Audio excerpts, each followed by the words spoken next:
Shalom jemaat Tuhan. Kita percaya sungguh kuasa Tuhan Yesus hebat atas hidup kita. Oleh sebab itu mari sore hari ini kita mau persembahkan pujian pengagungan hanya bagi Dia, Raja di atas segala raja. Mari kita berdoa bersama-sama. Sungguh Engkau Allah yang layak kami muliakan. Engkau Allah yang layak kami tinggikan. Engkau Yesus Kristus Tuhan pemilik hidup kami. Dalam kemuliaan-Mu Tuhan, Engkau akan memerintah sampai selama-lamanya. Biar Engkau saja yang kami tinggikan, kami muliakan saat ini. Dan kami percaya hadirat-Mu dinyatakan Tuhan. Ketika kami menaikkan pujian kami bagi Engkau, ada kuasa yang besar mengalir memenuhi hidup kami. Terima kasih Tuhan Yesus, terima kasih. Di dalam nama Tuhan Yesus kami mau persembahkan pujian, hormat, kemuliaan hanya bagi Engkau. Haleluya, amin. Mari kita mau tinggikan Dia Raja di atas segala raja. Haleluya.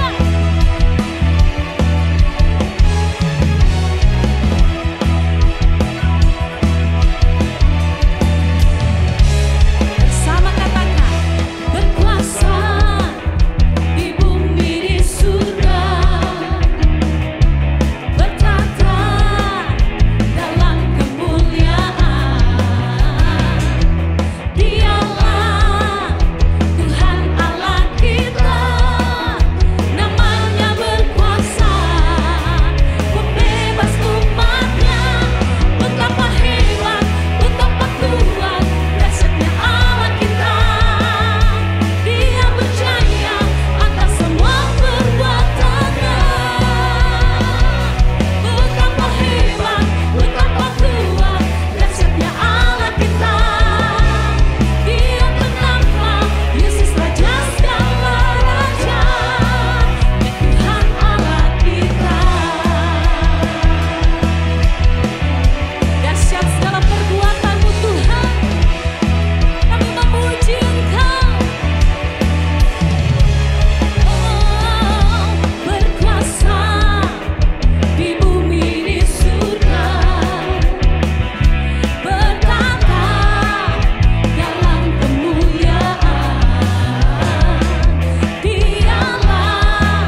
dan yang sanggup memberikan kemenangan. Haleluya.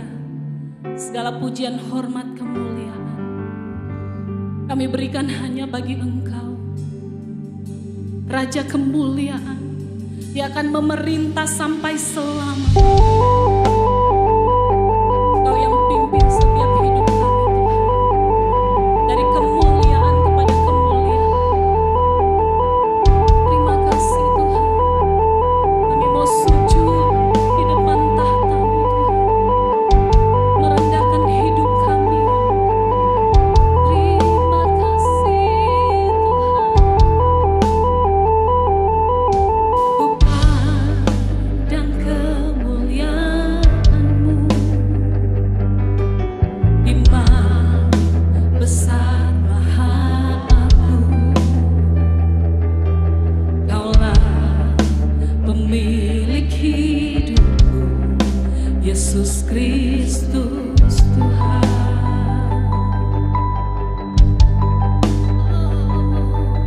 Sujud di depan tahta-Mu, taklukkan seluruh hidupku dalam tangan-Mu penebus, Yesus Kristus Tuhan.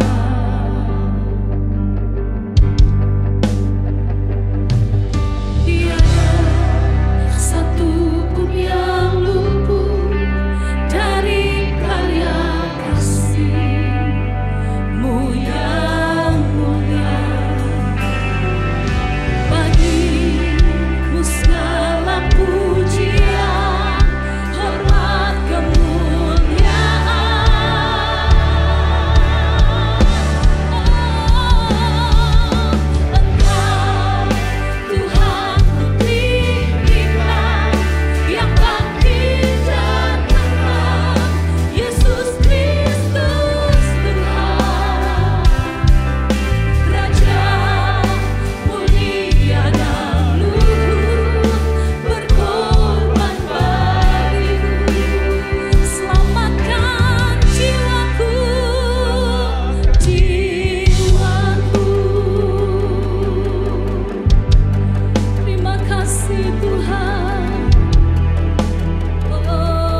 dari karya kasih-Mu yang mulia. Bagi-Mu segala pujian, hormat, kemuliaan. Oh yes Lord, tiada satu pun yang luput dari karya kasih-Mu yang mulia. Kami berikan segala pujian hanya bagi-Mu.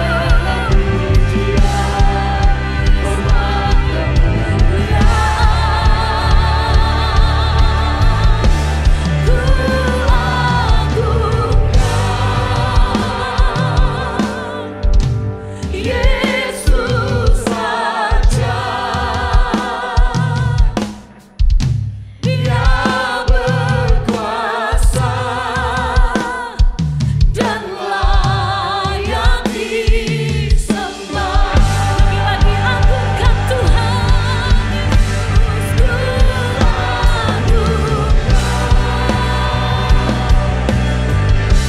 Yesus saja, Dia berkuasa dan layak disembah. Nyanyi Hosana bagi Rajaku yang duduk di tangan. Aku muliakan dan kuagungkan, Kau layak disembah. Kami nyanyikan, ku nyanyi Hosana bagi Rajaku yang duduk di tangan. Aku muliakan dan kuagungkan, Kau layak disembah. Lagi-lagi muliakan Tuhan, ku nyanyi Hosana bagi Rajaku yang duduk di tangan. Aku muliakan dan kuagungkan, Kau layak disembah.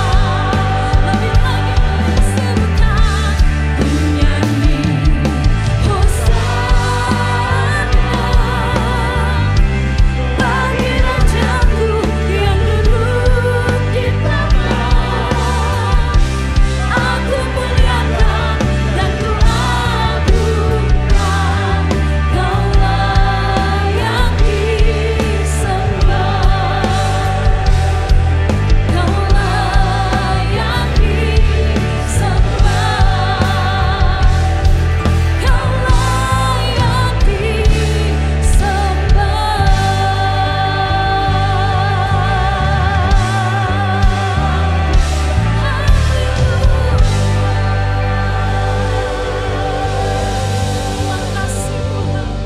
Kami semua pendengar yang mendengarkan firman-Mu, kami akui dan kami deklarasikan Engkau Raja kami, Engkau Raja kami. Oleh karena itu kami mau belajar untuk benar-benar Tuhan tunduk kepada Tuhan. Dan bukan hanya tunduk, menghormati, memuliakan Engkau dengan rasa bangga luar biasa. Terima kasih karena kami tahu Engkau adalah penjaga hidup kami. Sampai Engkau datang menjemput kami, kami akan disempurnakan sampai mencapai kemuliaan yang kekal selama-lamanya. Haleluya. Nama-Mu kami puji, kami besarkan, kami permuliakan. Dalam nama Tuhan Yesus, setiap kita yang percaya dan mengasihi Tuhan berkata bersama, amin. Shalom saudaraku. Ini mungkin bagian terakhir dari seri khotbah setelah rapture. Ya, tentu masih panjang tuh kalau didetailkan. Tapi ada peringatan paling penting nanti pada akhir daripada akhir tahun ini. Ya, kita berada pada bulan terakhir di tahun 24. Dan apa yang akan terjadi di depan mata kita nggak tahu. Tapi makin dekatlah kedatangan Tuhan, itu pasti. Karena itu saya beri tulisan di situ, blinking ya, setelah rapture BSG, setelah rapture buah sulung gereja. Ada pendeta-pendeta yang nggak percaya rapture, ya silakan ya. Tapi Alkitab dengan jelas menulisku bahwa kita ini nanti akan diangkat ya. Harpaso itu artinya di snatching, jadi cepat sekali dalam sekejap mata.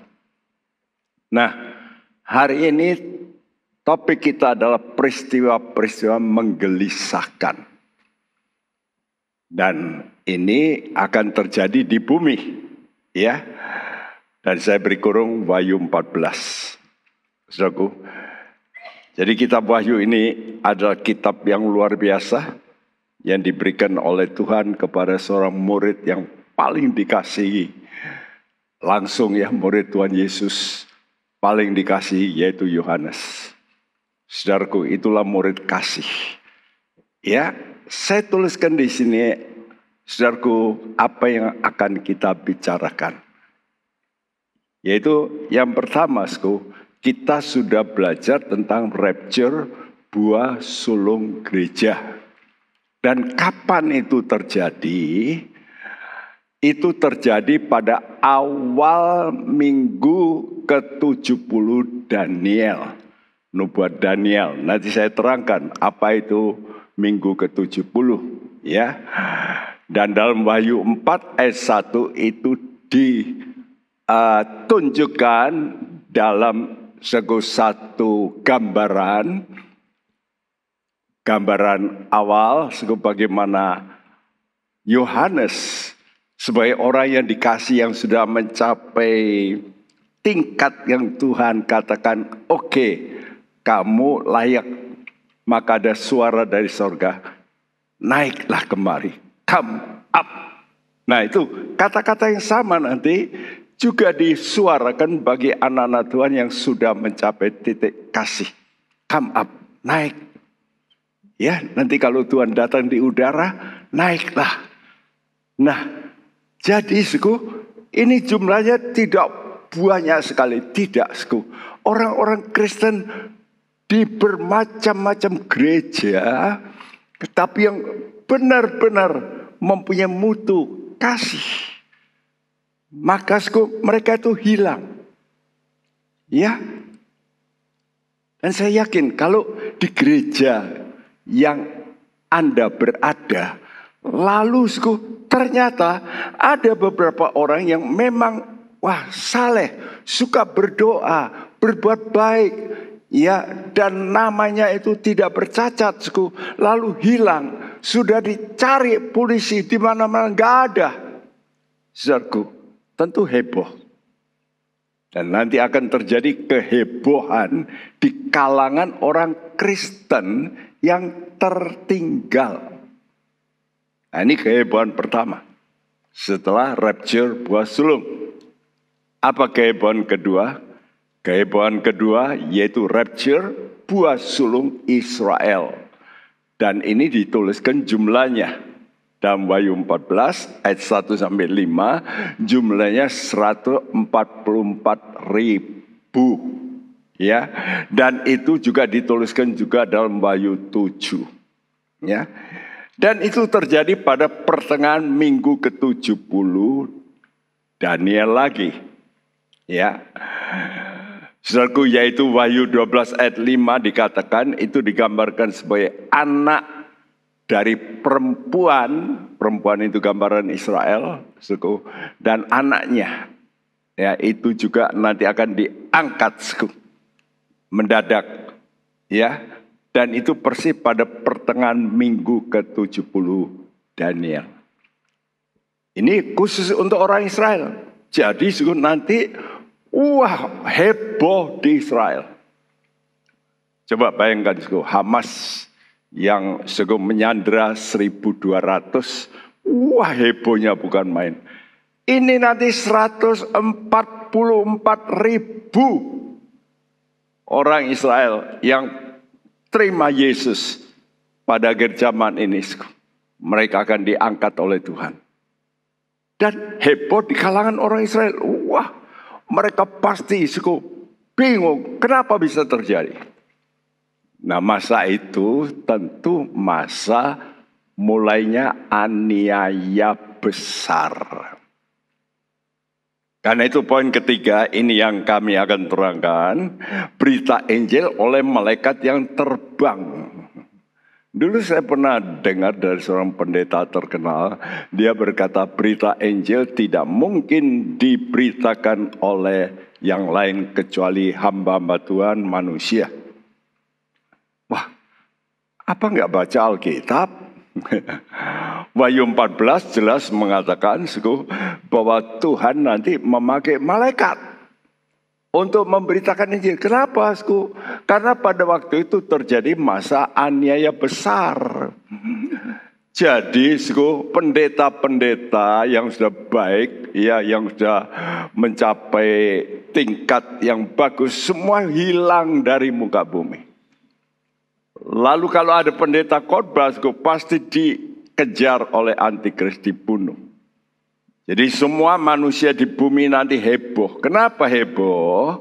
Karena harus memilih penentuan nasib. Wow, ini luar biasa, ya. Jadi nanti ini akan terjadi. Karena itu saya tidak ingin saudara sebagai orang yang mendengarkan firman Tuhan nanti mempunyai nasib yang tidak baik, yang sukar. Pada itu harus memilih. Dua-dua nggak enak.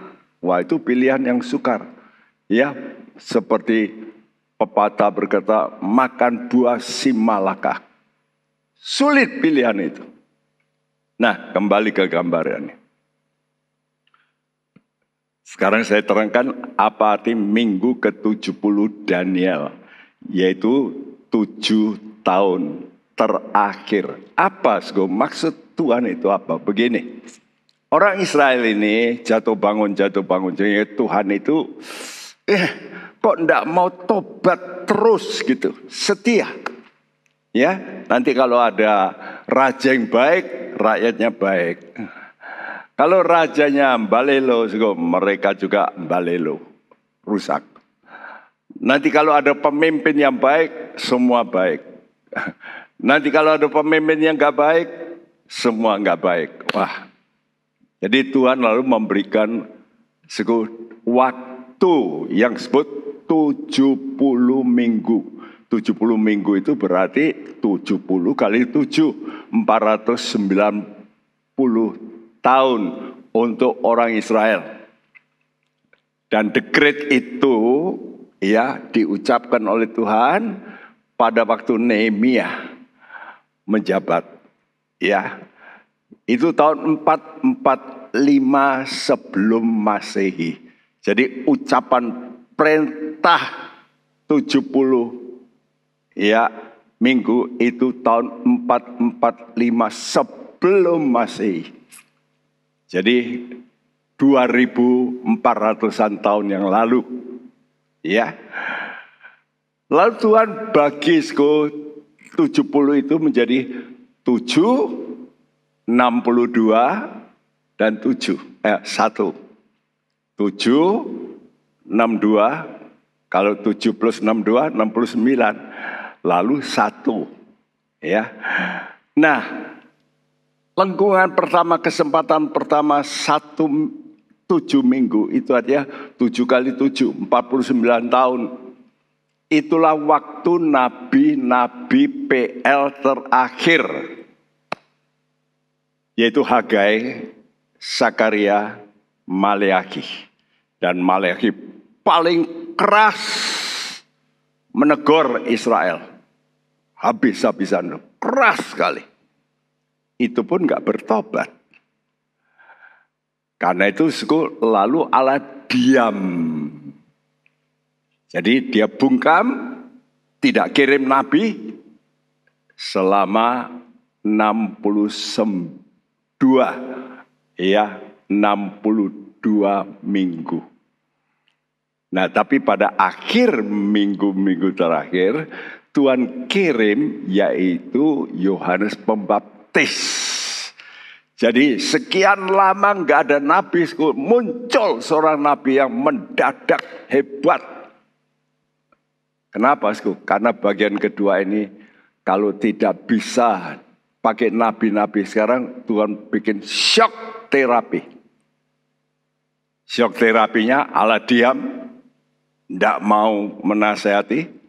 Sama ya, seperti orang tua kalau sudah anak itu diomongin dan nurut. Lalu papa mama diamkan aja. Biarin. Ya. Nah, dibiarin. Lalu muncul Yohanes Pembaptis. Mendadak. Aneh kelahirannya.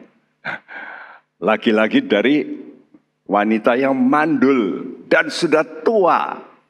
Yaitu Ibu Elisabeth. Saudaraku, muncul Yohanes Pembaptis. Lalu Yohanes Pembaptis, dia sebagai pengkhotbah memberitahu, kamu masih percaya Yesus? Yesusnya dibunuh. Maka habislah waktu 62 minggu kesempatan. Lalu Tuhan kasih 1 minggu terakhir, yaitu ini. Tapi sebelum memberi 1 minggu ini, Tuhan kasih kesempatan untuk gereja Tuhan yang non-Yahudi. Jadi ini adalah sebetulnya dispensasi untuk orang Israel supaya bisa percaya Yesus. Kenapa Tuhan itu memberi dispensasi? Karena Allah sudah janji sama Abraham. Bahwa dia akan tetap akan memberkati keturunan Abraham. Yaitu orang Israel. Nah, perhatikan sekarang. Minggu ke-70 ini diawali dengan kedatangan Tuhan di udara. Yaitu tadi saya katakan, ya, saya balikkan tadi, buah sulung gereja. Yaitu pada awal minggu ke-70.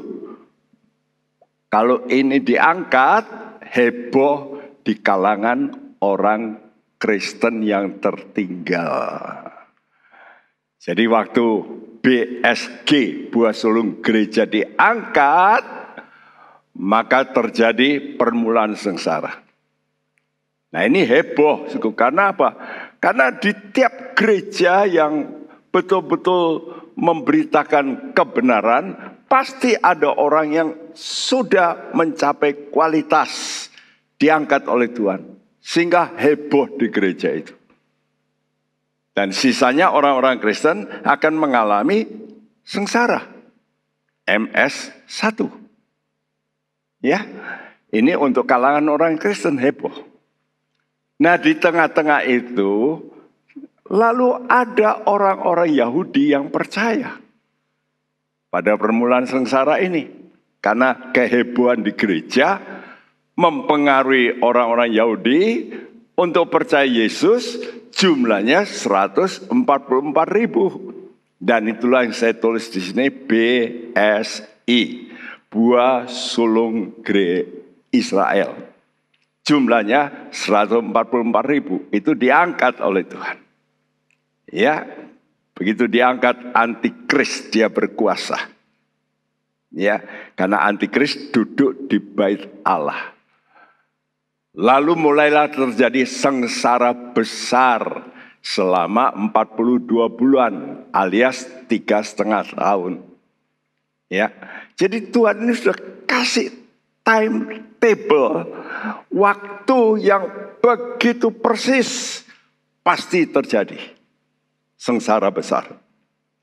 Nah kalau sengsara besar, antikris akan membunuh orang-orang yang tidak mau menyembah kepada dia.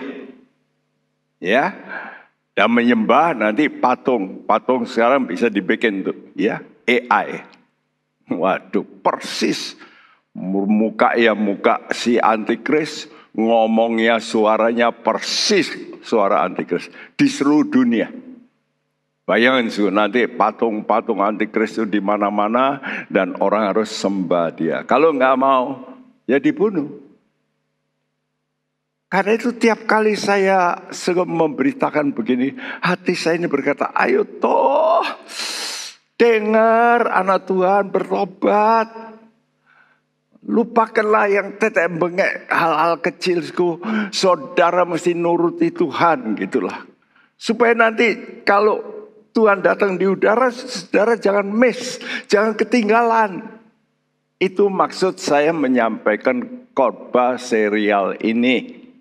Ya, dan kalau saudara sudah tertinggal, saudara masuk kloter, yaitu buah susulan gereja yang titik-titik ini, dot ini. Nanti memang juga diangkat, rapture juga, ya, karena lalu bertobat waktu sengsara. Biasanya orang kalau nggak dihajar, nggak mau nurut. Nah ini kita jangan begitu. Kita dengar dan menurut. Karena itu Paulus berkata, kamu minta apa? Aku datang dengan cambuk atau dengan perkataan? Kita boleh pilih. Kita dengar firman Tuhan atau harus dicambuk. Dan kita sekarang ini dicambuk, ya. Penyakit, problem itu cambukan. Jadi kita ini mesti sadar, kita ini dicambuk supaya bertobat. Itu kunci. Nah, saat masa sengsara besar ini, maka Allah memakai malaikat untuk memberitakan Injil yang kekal. Wahyu 14 ayat 6 sampai 11. Ya, mari kita baca ayat 6 dan 7 lebih dulu. Nah, ini malaikat yang pertama, ya. Wahyu 14 ayat 6 sampai 7. Dan aku melihat seorang malaikat lain terbang di tengah-tengah langit, dan padanya ada Injil yang kekal untuk diberitakannya kepada mereka yang diam di atas bumi, dan kepada semua bangsa dan suku dan bahasa dan kaum. Dan ia berseru dengan suara nyaring, takutlah akan Allah dan muliakanlah Dia, karena telah tiba saat penghakimannya. Dan sembahlah Dia yang telah menjadikan langit dan bumi dan laut dan semua mata air. Ya, masalah di dunia ini salah satu karena orang tidak percaya Kejadian 1 ayat 1, khususnya orang-orang pandai. Mereka nggak percaya ada Allah, mereka ateis. Ya, seorang ateis yang terkenal, Stephen Hawking, dia ilmuwan yang pandai, dia juga nggak percaya ada Allah. Ya, jadi dunia ini dicipta ya karena evolusi. Tapi aneh, ayam dari mana gitu? Oh, mereka berkata ayam dari gini. Nanti terus berubah jadi ayam. Manusia, oh gini. Dulunya model kera. Itu kan hipotesa.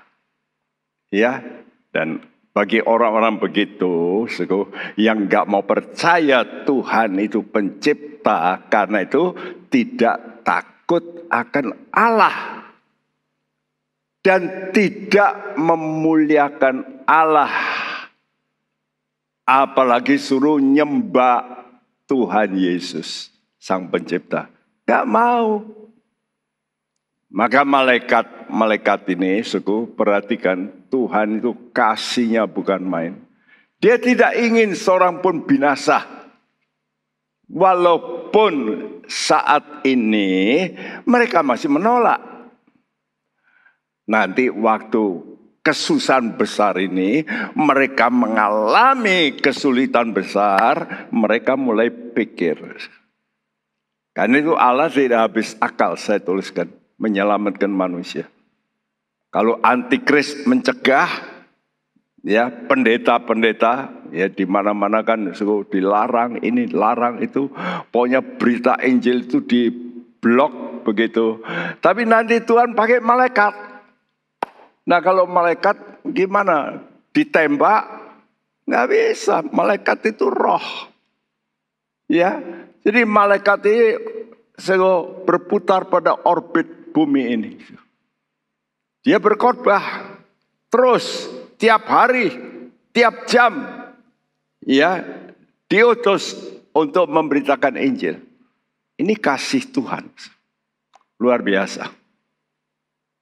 Apakah sudah pikir kalau sudah seperti itu orang bisa percaya Tuhan? Ternyata belum tentu juga. Aneh ya.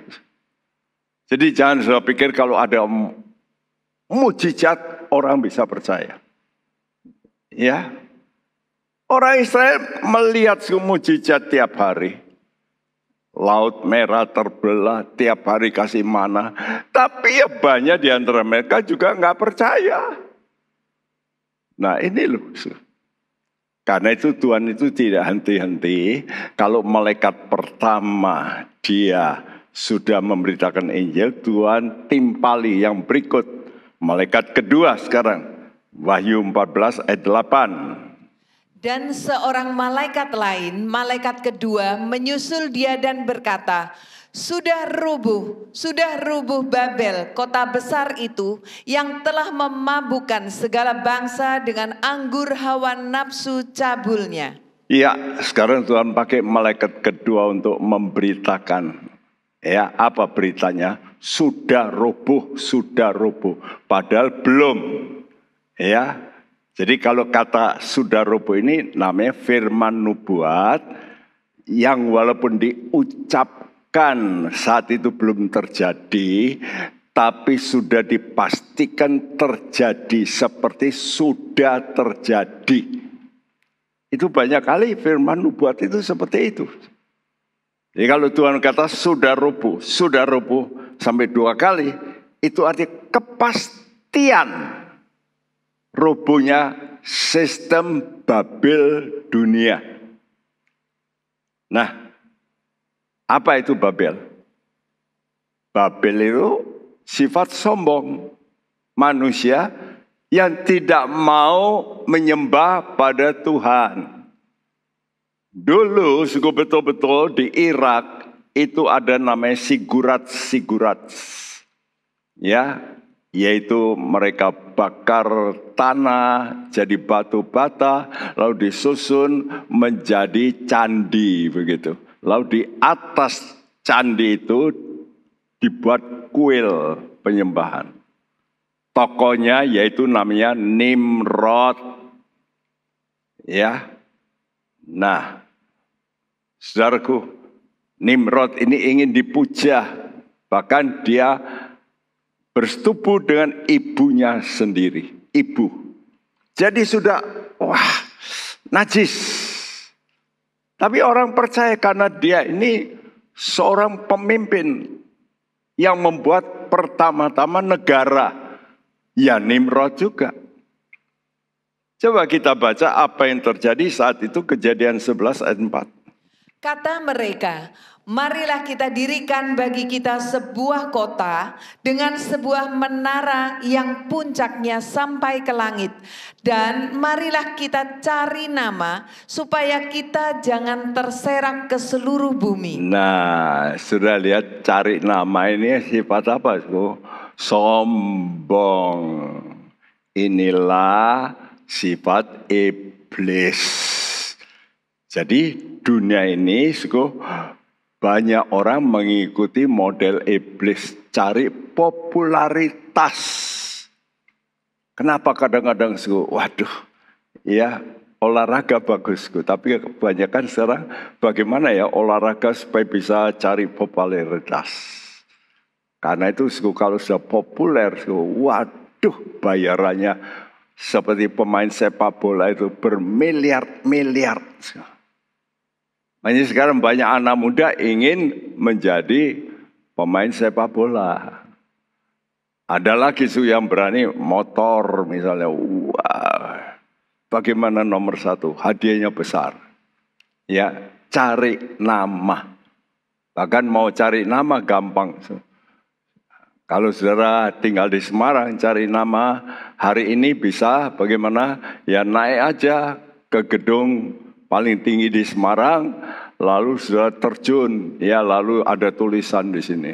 Saya bernama ini, saya terjunkan diri saya, ya mati gitu. Langsung surat kabar, ya Semarang, berita viral se-Indonesia. Ya, saudaraku. Nah, apa yang terjadi? Tuhan tambahi lagi seorang malaikat. Ya, malaikat ketiga sekarang.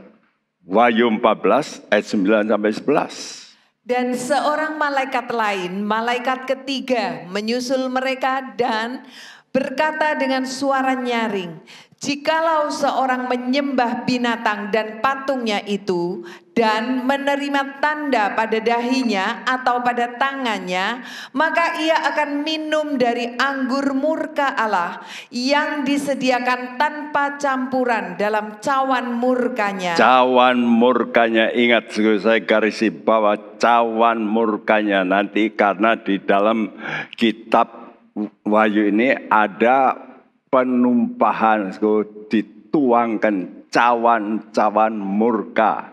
Dan ia akan disiksa dengan api dan belerang di depan mata malaikat-malaikat kudus dan di depan mata Anak Domba.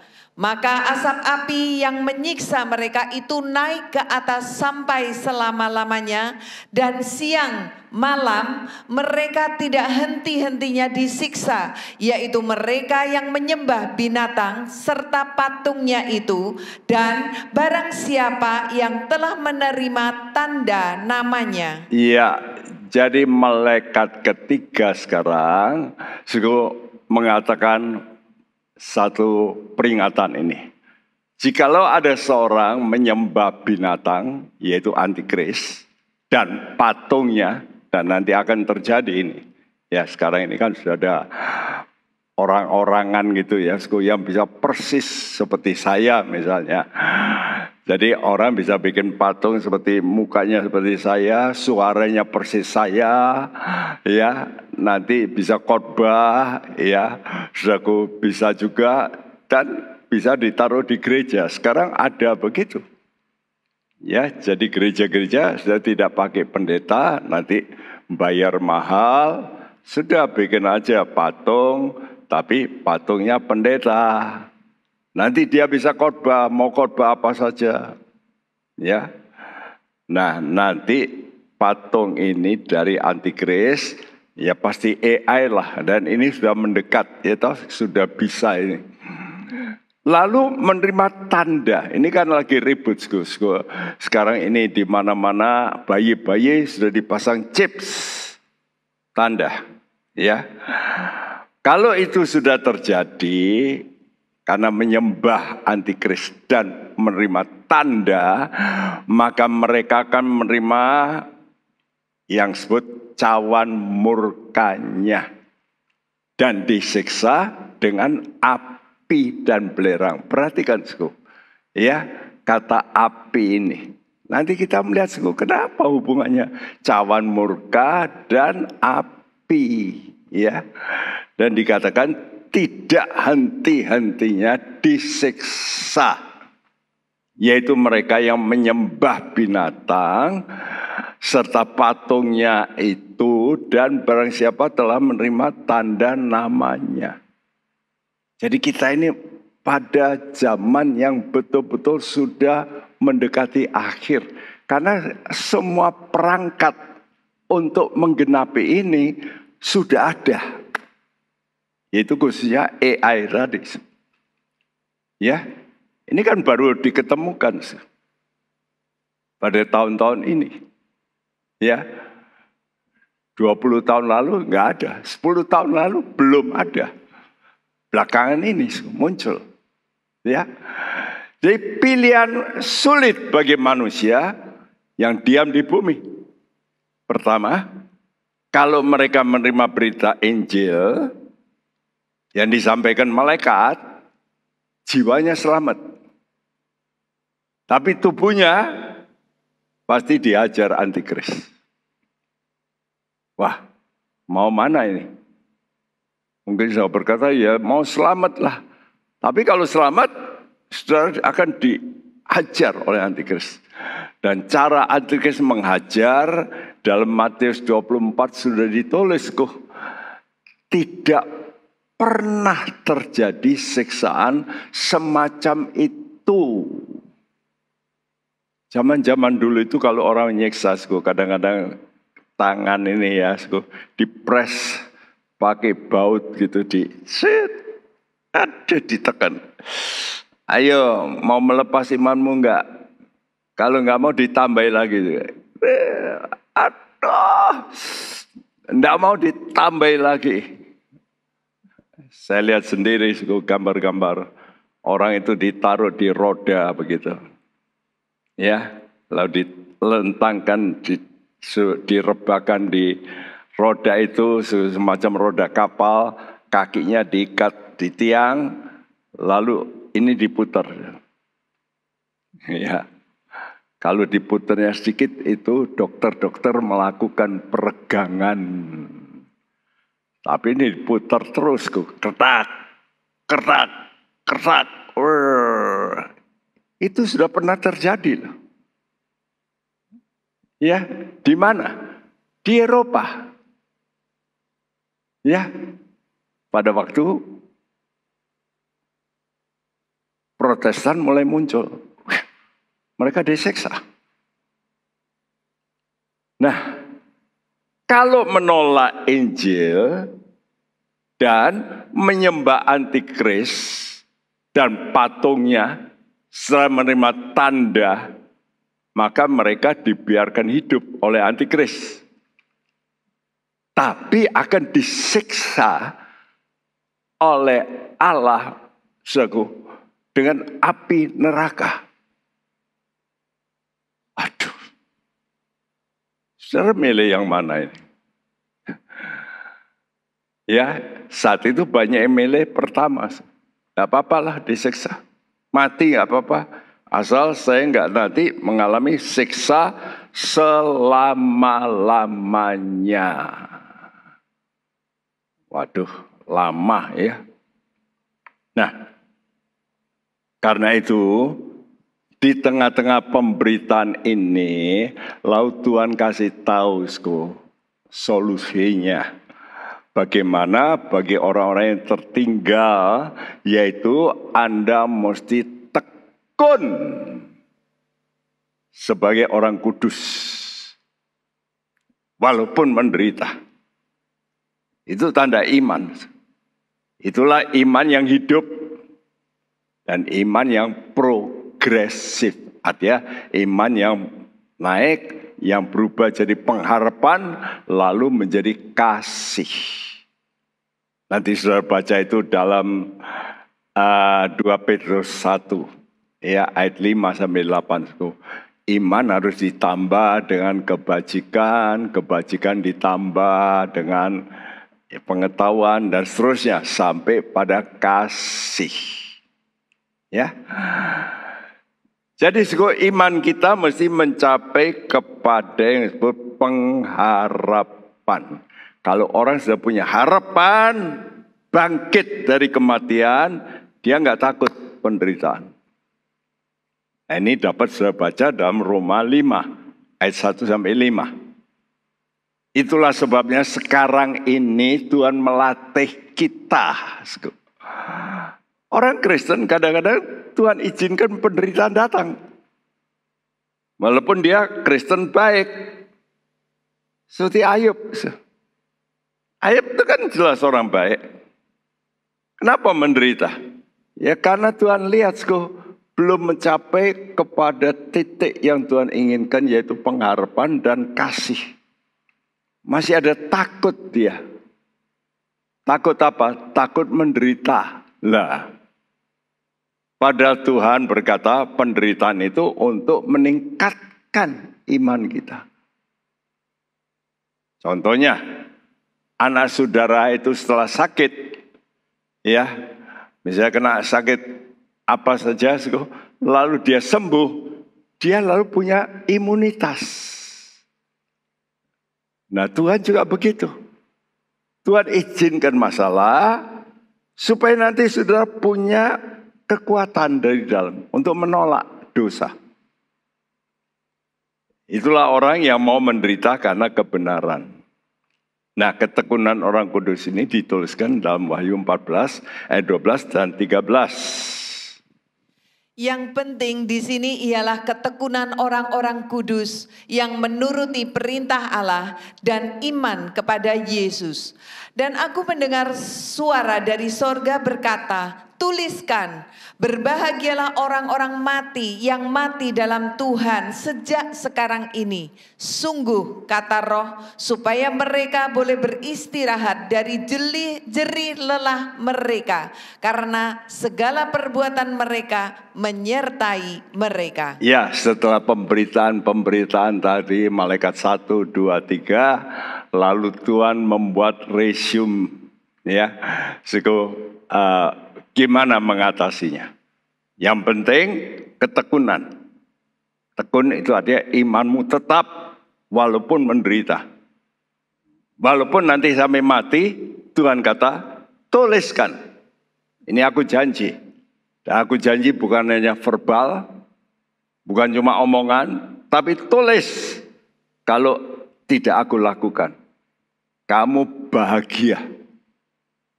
Walaupun kamu nanti mati, tapi matimu mesti dalam Tuhan. Sebab apa, Bosku? Sebab kamu justru nanti istirahat. Dan ayat ini sering dipakai, dan saya pakai juga kalau ada orang mati. Supaya mereka tahu, waduh kok ditinggal, kekasih gimana. Kalau dia sudah dalam Tuhan, bahagia mati itu.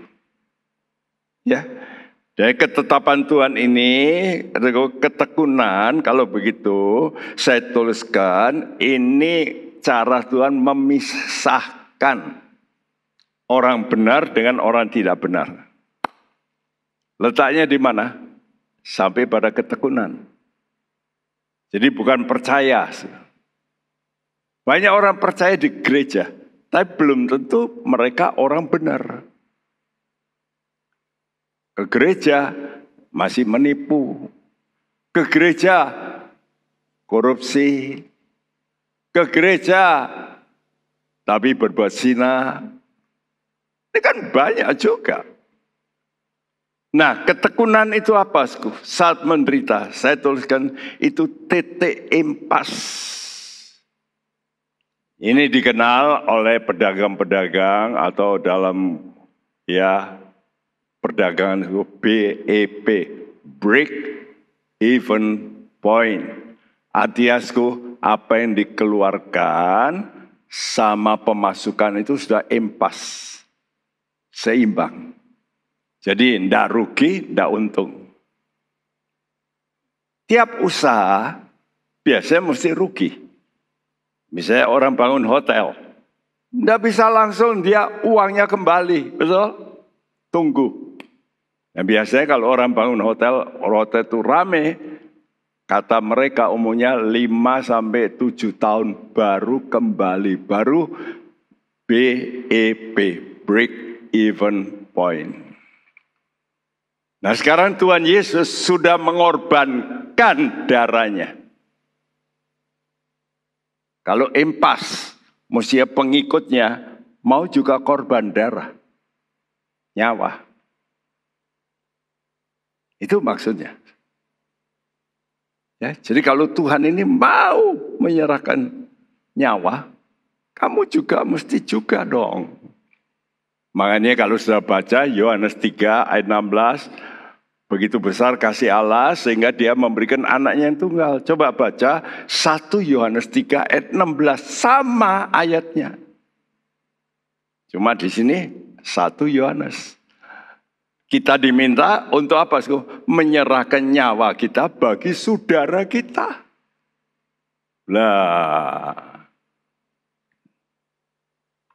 Karena itu sekarang berita ini disampaikan, sekarang respons.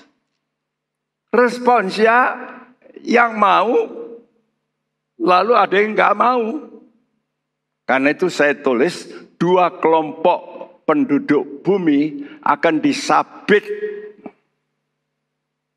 Kenapa?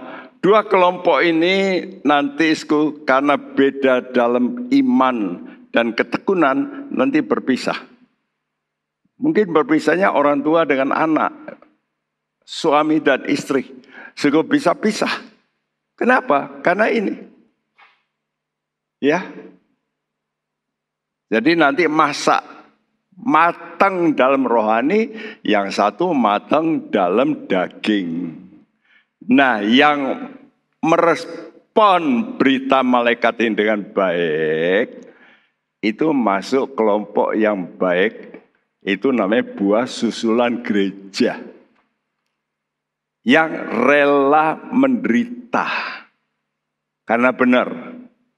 Jadi waktu dengar berita malaikat, ya, saat itu nggak ada pendeta, sudah yang baik sudah hilang, diangkat oleh Tuhan. Sekarang mereka dengar berita malaikat, mereka merespons. Oke, kami mau sembah Tuhan, kami mau memuliakan Tuhan, kami mau takut pada Tuhan. Ya, maka ayat ini bicara, Wahyu 14 ayat 14-16. Dan aku melihat sesungguhnya ada suatu awan putih, dan di atas awan itu duduk seorang seperti anak manusia dengan sebuah mahkota emas di atas kepalanya dan sebilah sabit tajam di tangannya. Maka keluarlah seorang malaikat lain dari bait suci, dan ia berseru dengan suara nyaring kepada dia yang duduk di atas awan itu, ayunkanlah sabitmu itu dan tuailah, karena sudah tiba saatnya untuk menuai, sebab tuaian di bumi sudah masak. Dan ia yang duduk di atas awan itu mengayunkan sabitnya ke atas bumi, dan bumi pun dituailah. Ya, jadi kalau kita lihat ayat ini, deskripsinya jelas dikatakan sesungguhnya ada awan putih dan di atasnya duduk seorang seperti anak manusia, yaitu Yesus. Ini jelas, ya. Seorang anak manusia. Jadi penuainya jelas Yesus Kristus. Kenapa? Karena dalam Kisah Rasul, tidak perlu dibaca, saudara lihat ini, Kisah Rasul 1 ayat 9-11, waktu Yesus naik ke sorga, ya, dia itu pesan pada murid-muridnya, setelah pesan, dia lalu diangkat oleh apa? Oleh awan.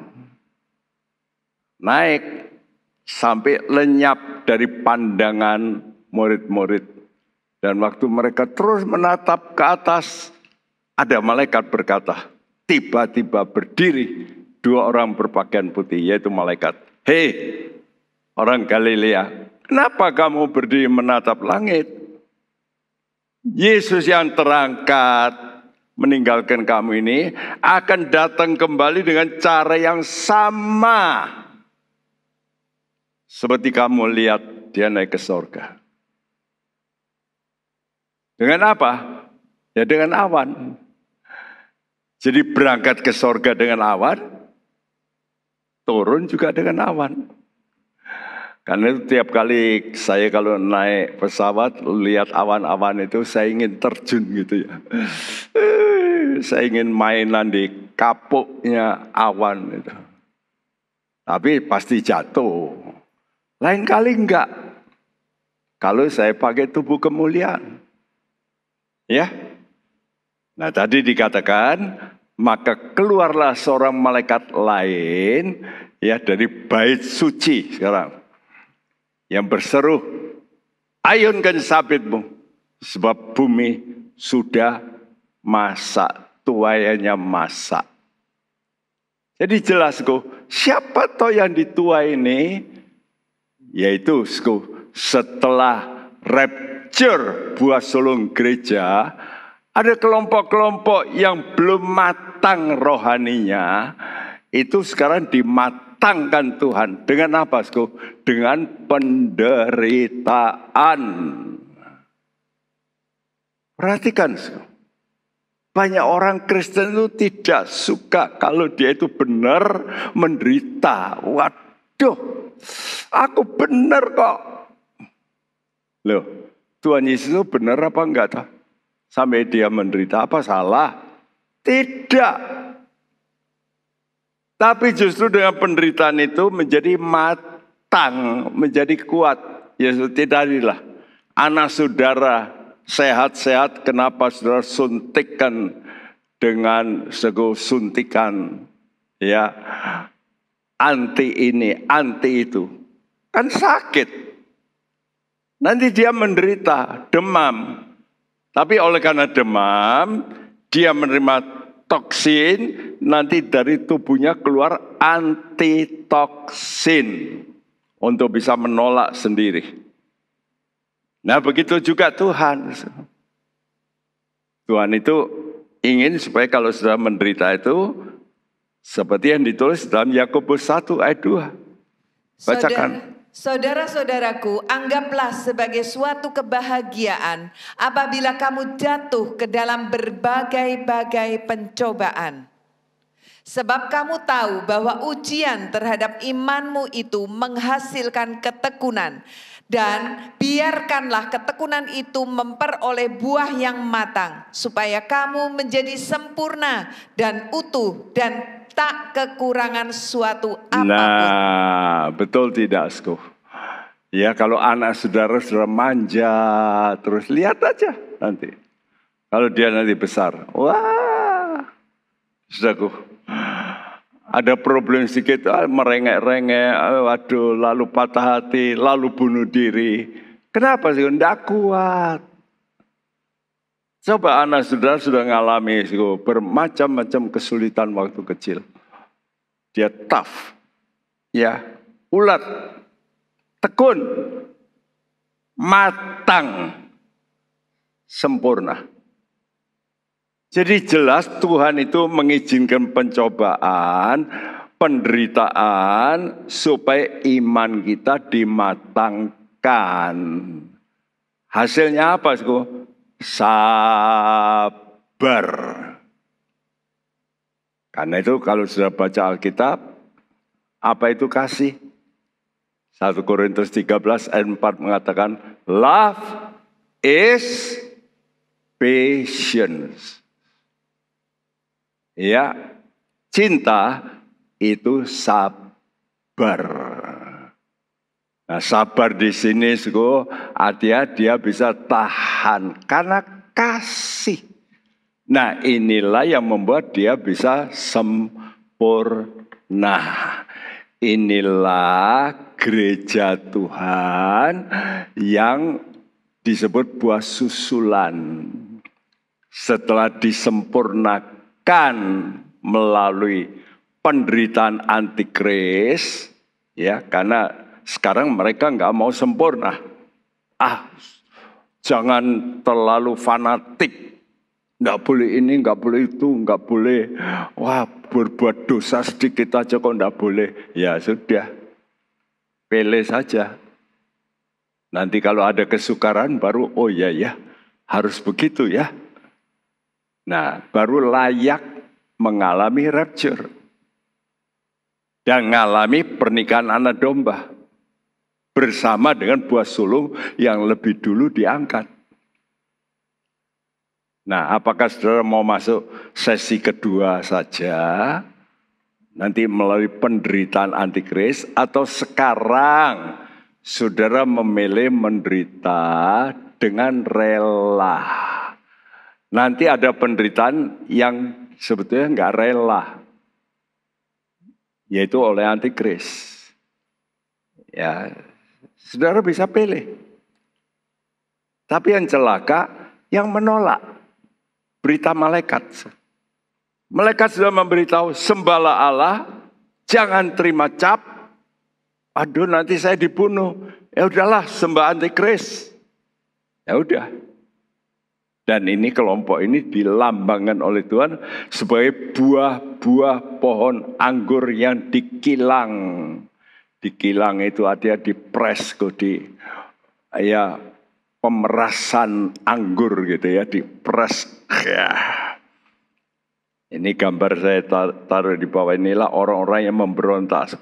Ada berita dari langit, tapi no. Omong kosong. Kita susah begini.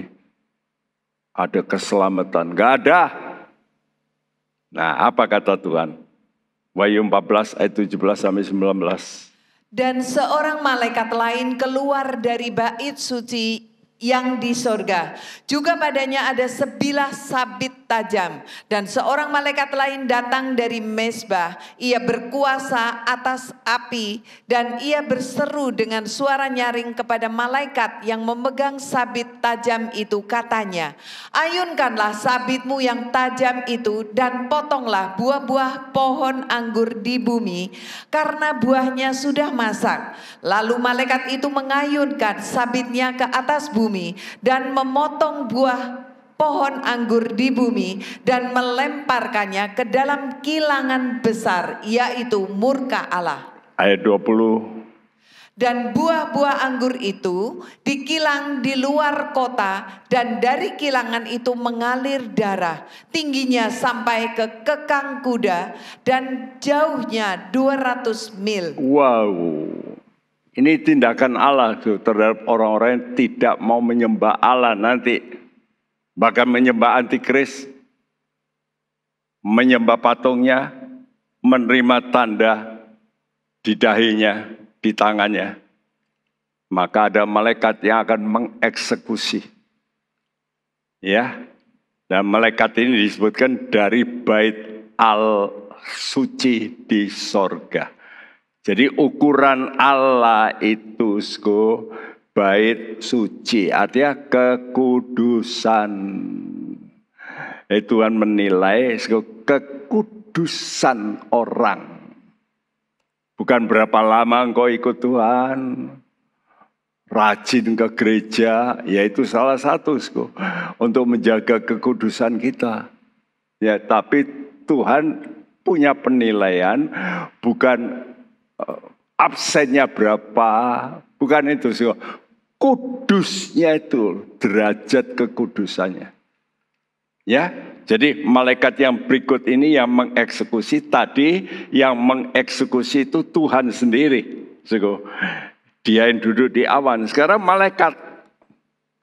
Dan malaikat ini datang dari mezbah yang berkuasa atas api. Perhatikan. Jadi perhatikan ya. Nanti kalau sudah baca Wahyu 8, nanti kaget waktu itu itu akan ditiup sangkakala. Ya. Jadi Wahyu 8 bicara soal sangkakala. 1, 2, 3, 4, 5, 6, 7. Ada 7 sangkakala. Ya. Dan tiap sangkakala kalau sudah baca dalam Wahyu 8, lalu turunlah begini-begini dengan api. Loh, mesti ada apinya. Dan sangkakala yang paling ngeri, sangkakala 5, 6, 7. Yang disebut celaka. Jadi ada 3 celaka. Nanti itu dapat sudah baca dalam Wahyu 8. Celaka. Ya, artinya begini, sudah lihat ini gambar. Ini mezbah. Ya, di atasnya biasanya dikorbankan anak domba. Siapa yang menghargai korban darahnya, itu akan dikuduskan oleh api Roh Kudus. Tapi siapa yang menghina korban darahnya akan dibakar oleh api murka Allah. Jadi waktu Wahyu 8 dimulai ayat 1 dikatakan di sorga hening setengah jam. Kenapa? Karena malaikat-malaikat, waduh, yang berikutnya celaka. Jadi sampai malaikat makhluk di sorga itu sampai, waduh, apa yang akan terjadi? Maka malaikat ambil pimpinan ini, ambil api di atas mezbah, lalu dilemparkan ke bumi. Maka terjadi hukuman-hukuman. Wah, ngeri sekali. Ya, dan sangkakala ke-5, 6, 7 celaka. Kenapa? Karena 1/3 bumi mati saat itu. Kalau kita baca dalam Wahyu 6, 1/4 bumi mati. Wahyu 8, 1/3 bumi mati. Jadi tinggal separuh bumi ini. Ya. Nah, jadi ini saudara mesti mengerti. Waduh, kita lebih baik menderita sedikit lah ya. Dibully ya, jangan balas. Kita dirugikan ya sudah ngalah. Jangan sudah nuntut. Saya nggak setuju orang yang suka nuntut. Karena merasa benar. Coba kita belajar. Kalau saudara benar, lalu dirugikan, saudara berkata, Tuhan, Kau tahu, Engkau bisa membalas yang lebih baik dari semua kerugianku. Ya, dan malaikat sangkakala ke-7 ditiup, cawan murka. Tadi katakan cawan murka. Nanti sudah baca dalam Wahyu 8, 9 itu nanti sudah lihat ada sangkakala ke-7 ditiup. Nanti cawan murka mulai dicurahkan. Dan itu wow, paling ngeri. Karena itu mari, kalau kita sekarang ada penderitaan, biar kita berkata, saya mau pikul salib seperti Yesus. Saya mau belajar untuk menyangkal diri. Artinya saya belajar untuk tidak membalas itu berarti jangan. Tidak boleh, hei jiwaku, engkau gak boleh punya pikiran yang jelek. Sudahlah, ngalah. Engkau mesti bisa atur jiwamu dengan firman Tuhan. Ya. Dan saudara kalau demikian, saudara berarti mau pikul salib. Karena Tuhan kata, barang siapa mau ikut aku, harus menyangkal diri dan pikul salib. Ada salib bagi setiap orang. Mari kita nyanyikan pujian ini.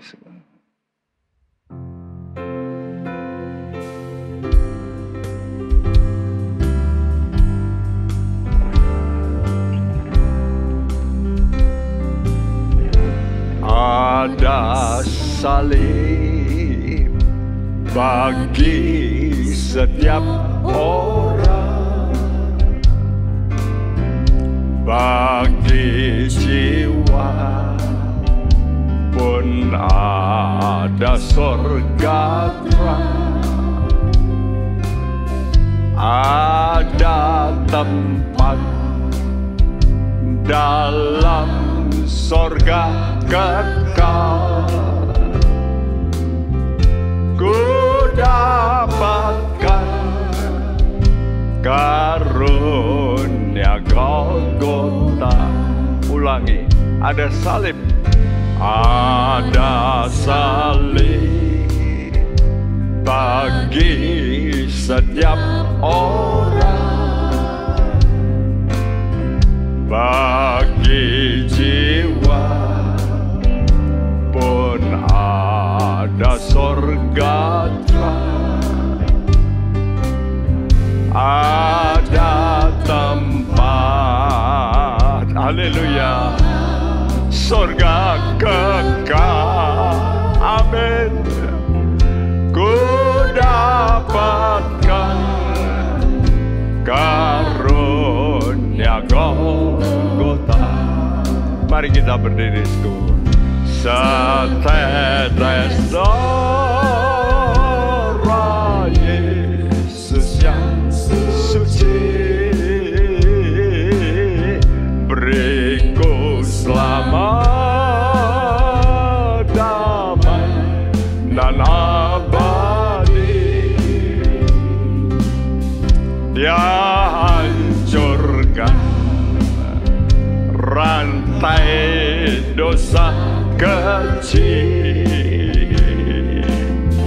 Oh, heranlah darahnya Kalvari, setetes darah, setetes darah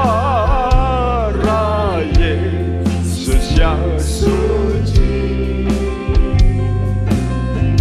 beriku selamat, damai dan abadi. Dia hancurkan rantai dosa kecil. Oh, heranlah darahnya Kalvari. Paling ditakuti iblis adalah darah Yesus. Darah Yesus inilah yang menghancurkan iblis. Karena itu tiap anak Tuhan harus punya tanda darah ini, yaitu kalau engkau mengaku Yesus, engkau Allah yang betul menjadi manusia yang disalibkan, bukan karena dosa orang lain, tapi dosaku. Ampuni aku.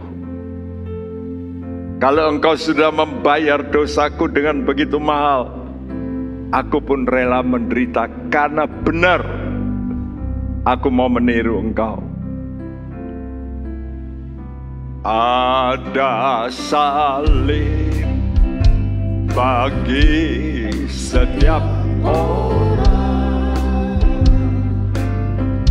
bagi jiwa pun ada sorga, ada tempat dalam, amin. Engkau punya tempat di sorga. Ku dapat karunia Golgota, setetes darah, setetes darah Yesus yang suci, beriku selamat, damai dan abadi. Yes Tuhan, Dia hancurkan rantai dosa kecil. Oh, heranlah, darahnya Kalvari, setetes darah, setetes darah Yesus yang suci, amin. Beriku selamat, damai dan abadi. Dia hancurkan rantai dosa kecil. Oh, heranlah darahnya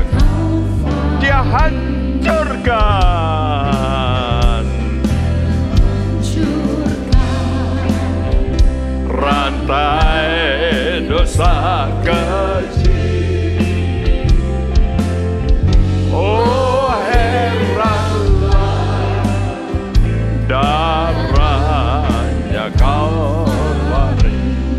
Oh heranlah darahnya Kalvari. Oh heranlah darahnya Kalvari.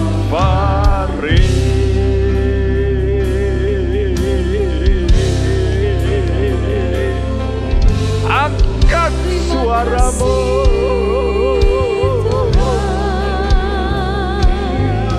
perintah Tuhan sembah Dia. Perintah Tuhan muliakan namanya.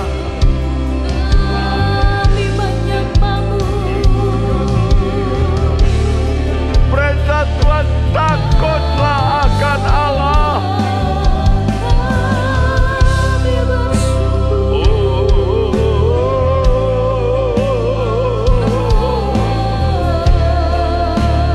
Yes Lord Jesus.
Biar percikan darah-Mu menyucikan spirit kami, bahkan jiwa kami, pikiran perasaan kami, kehendak kami dikuduskan, supaya kami menuju pada pikiran sorgawi, tujuan sorgawi, sukacita sorgawi.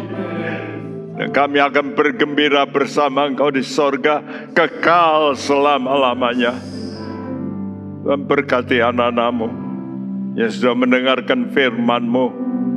Berkati para pemuji, pemusik, Tuhan, para pengatur sound. Tuhan, Kau pakai mereka semuanya dan media. Tuhan, supaya kami semua bisa menjadi kesaksian yang baik bahwa Engkau baik bagi kami. Engkau Tuhan walaupun memberikan kami Tuhan macam-macam izin pencobaan, tapi dengan tujuan yang hebat, kami dijadikan manusia Allah oleh Engkau. Satu kali kami akan menjadi serupa dengan Engkau. Inilah tujuan kami yang terakhir, seperti Yesus. Terima kasih Tuhan. Berkati pemerintahan kami, berkati gereja-Mu di Indonesia, Berkati bangsa dan negara kami. Berkati keluarga anak-anak-Mu. Berkati hamba-hamba-Mu. Berkati jemaat-Mu. Dan sebelum kami berpisah, kami tadakan tangan kami. Saudaraku, terimalah berkat, anugerah sejahtera, rahmat daripada Allah Bapa kita, dari Tuhan kita Yesus Kristus, dan persekutuan Roh Kudus. Tuhan memberkati engkau dan melindungi engkau, menyinari engkau dengan wajah-Nya, dan memberi engkau kasih karunia, bahkan menghadapkan wajah-Nya padamu, dan memberikan engkau damai sejahtera. Mulai hari ini sampai Maranatha Dia datang kembali. Siap kita yang percaya berkata bersama, amin. Tuhan memberkati. Amin.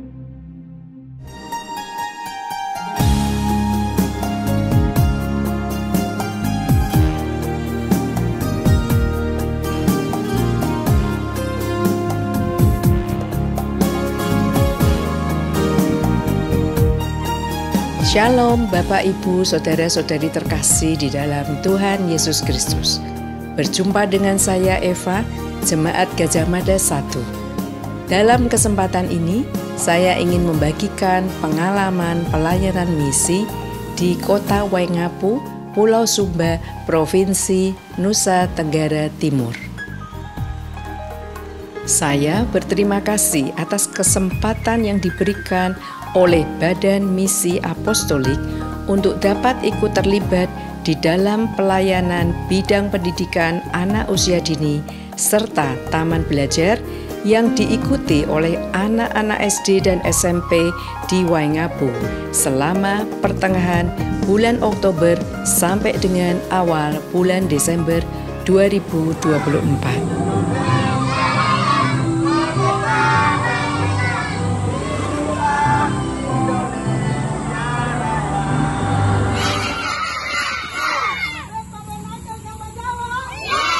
Perlu Bapak Ibu Saudara-saudari sekalian ketahui bahwa Pulau Sumba adalah pulau dengan angka gizi buruk atau stunting nomor 2 tertinggi di Indonesia setelah Pulau Papua.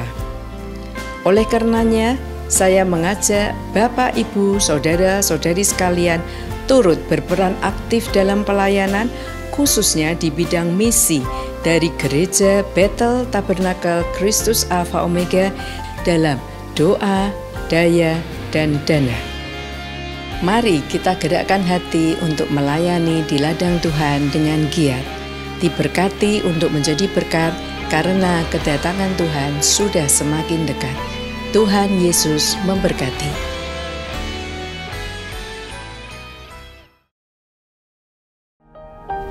Isilah hidup kita dengan menyenangkan hati Tuhan. Sungguh anugerah Tuhan kalau kita masih boleh hidup. Menjadi bijaksana adalah awal dari takut akan Tuhan. Gunakan waktu. Mari kita takut akan Tuhan. Bergabunglah dengan Pendeta Timotius Subekti dalam program Suara Alpha Omega. Hanya di Live Channel. Penyaluran kolekte maupun persembahan lainnya dapat dilakukan melalui transfer ke nomor rekening gereja dengan nomor 009 707 2071 atas nama Megawati dan Lee Irwande atau dengan scan QR Code berikut ini. Bagi jemaat Tuhan yang rindu mendapatkan informasi seputar kegiatan gereja, renungan harian, dan lain-lain melalui WhatsApp gereja, Anda dapat mendaftar dengan cara ketik BC spasi on dan mengirimkan ke WA gereja dengan nomor 0815 7802 2000.